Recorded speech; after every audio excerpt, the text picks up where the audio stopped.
I'm 35. Oh. You look good. Working. And I just got married like 2 years ago, and I said, why should we wait?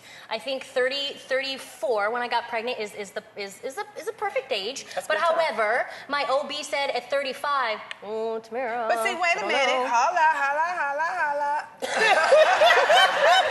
You know, Vince and I originally said we would wait till I was 40 to have a baby. Wow. Really? Absolutely. I got things to do. I'm booked. I'm busy. Think about it.